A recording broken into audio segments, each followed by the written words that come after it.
Hello and welcome to the Assay TV. Today I'm joined by Andrew Penkethman, who's the Managing Director and CEO of Ardea Resources based in Perth. Andrew, great to see you here today.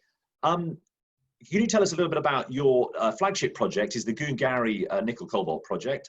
You've done a pre-feasibility study there, I believe, and you're now working on your definitive feasibility study. Give us a little bit of highlights of the project.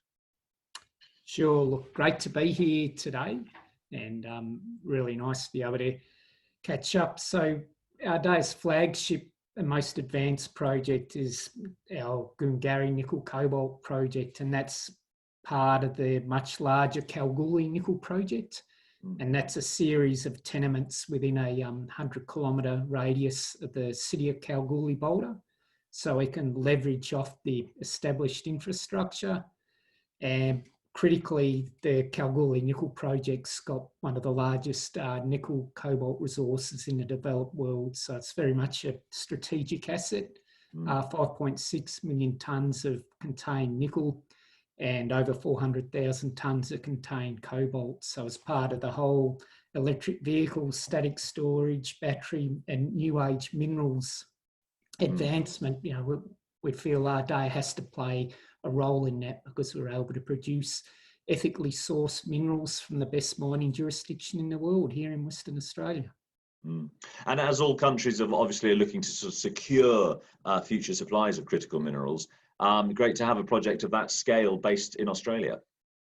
Absolutely, and it's very much a deliberate strategy to be based here in Western Australia.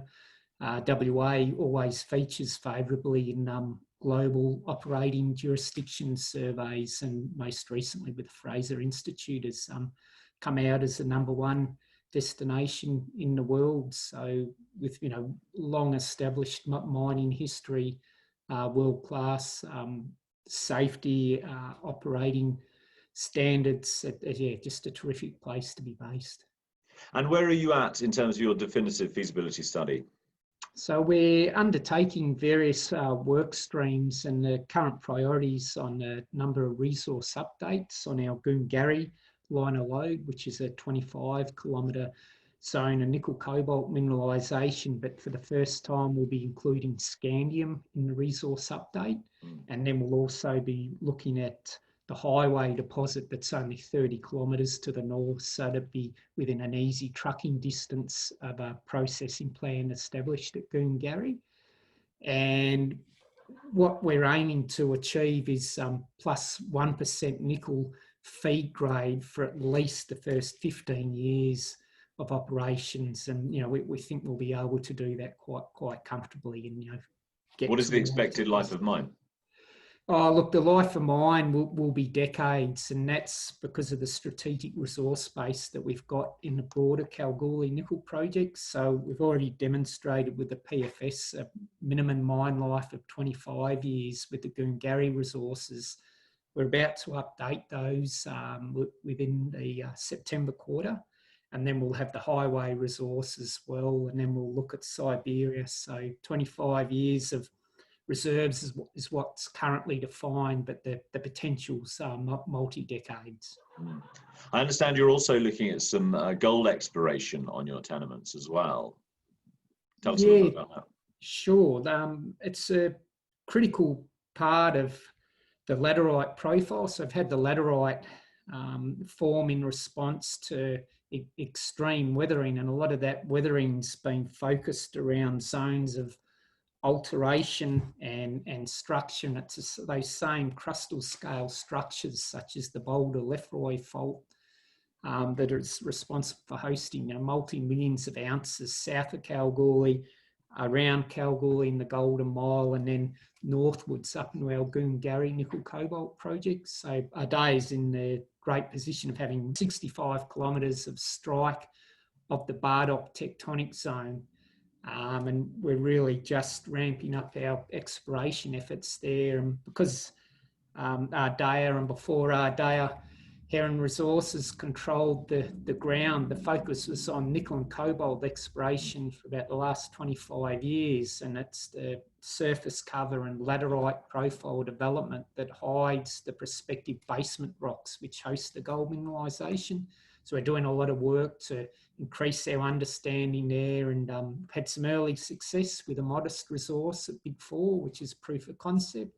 Now we're accelerating our exploration efforts, and we're working towards making new discoveries undercover at Goongarrie on the Bardock tectonic zone. And how has COVID affected your plans? Look, certainly there was some uncertainty when things started to unfold, and we've put in place a number of workplace policies and kept reviewing the situation and updating those policies and procedures in line with state and federal government guidelines. But for the most part, we've been able to get on with business as usual. We've completed a number of drilling programs this year through COVID, and we're continuing to get on with things best we can. Fantastic. And so what are the key sort of milestones that investors should look out for over the coming year? Working up the gold strategy and articulating that to the market. We mentioned the Boulder Lefroy Fault and the Bardock tectonic zone. That's just at Goongarrie. There's also very large, significant structures at other projects such as Bulong, which is immediately east of Kalgoorlie. We've got the Mount Munga and the Goddard Fault there. Again, a major crustal structure responsible for hosting millions of ounces plus. So we're looking at exploration opportunities there. On our Kalpini project, we've got the Emu Fault, and we've also got tenure that contains some of the Kilkenny lineaments. So again, major crustal scale structures, demonstrated gold pedigrees. So looking at ramping up opportunities there to grow the gold story as well. Fantastic. So lots of news flow on the way. Well, thank you very much for joining us today. We look forward to hearing more about all the projects as things develop. Thank you, Andrew, for joining us. Great to be here. Thanks so much for your time.